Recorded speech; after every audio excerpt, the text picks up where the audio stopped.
Islamic শক্তিগুলি একদিকে হবে, জাতীয়তাবাদী শক্তিগুলি একদিকে হবে, না হলে তারাও বিপদে পড়বে। হয়তো হাসিনার মতো তাদেরকেও পলাইতে হতে পারে। এখন ইসলামী ঐক্য করতে চায়, আবার অন্য রাজনৈতিক দলদের সাথেও তারা মিটিং করে, মানে আসলে কি দাঁড়ায় বিষয়গুলো? মিটিং করা তো কোনো অন্যায় নেই, আদান প্রদান বিভিন্ন বিষয় নিয়ে আলোচনা তো হইতে পারে।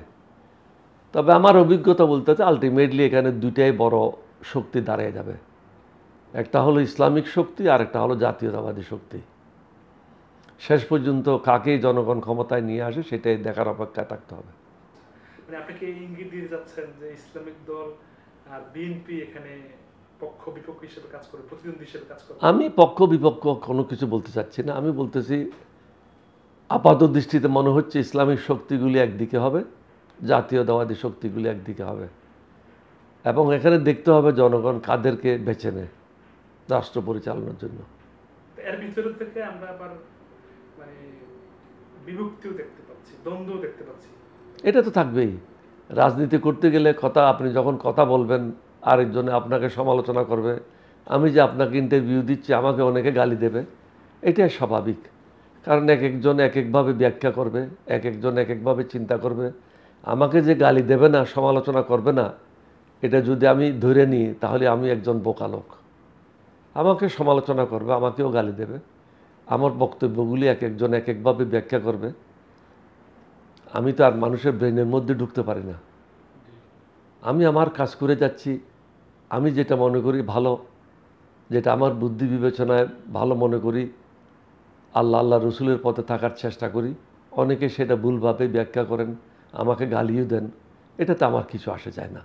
আমি তাদের জন্য দোয়া করি আল্লাহ যেন তাদের সৎ পথে থাকার তৌফিক দান করেন। আমরাও প্রধান উপদেষ্টা মহোদয়ের কাছে গিয়েছিলাম এলডিপির পক্ষ থেকে।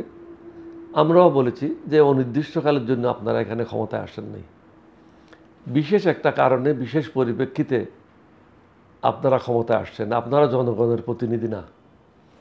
আপনাদের কাকেও 18 কোটি লোক ভোটে নির্বাচিত করে ক্ষমতায় বসায় নেই।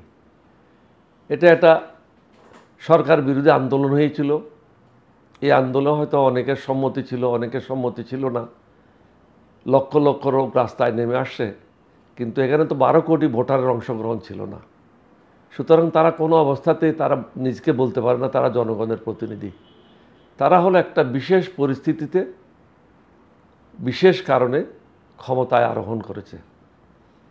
সুতরাং তাদের যত তাড়াতাড়ি সম্ভব নির্বাচন দিয়ে জনপ্রতিনিধিদের কাছে ক্ষমতা হস্তান্তর করা শ্রেয়, না হলে তারাও বিপদে পড়বে।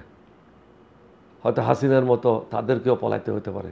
অনেকে বলছে যে উপদেষ্টাদের মধ্যে অনেকে পালাতে হবে, আপনি তাই মনে করেন? আমি কোনো ব্যক্তি বিশেষের কথা বলবো না। আমি তো সার্বিকভাবে বলেছি যে যদি অন্যায় করে ক্ষমতা কুক্ষিগত করতে চায় তাহলে সমস্ত রাজনৈতিক দলগুলি রাস্তায় নেমে আন্দোলন করবে। তখন হাসিনার মতো পালানো ছাড়া তো আর কোনো উপায় থাকবে না সামনে। আশা করি তারা এরকম পরিস্থিতিতে যাবে না।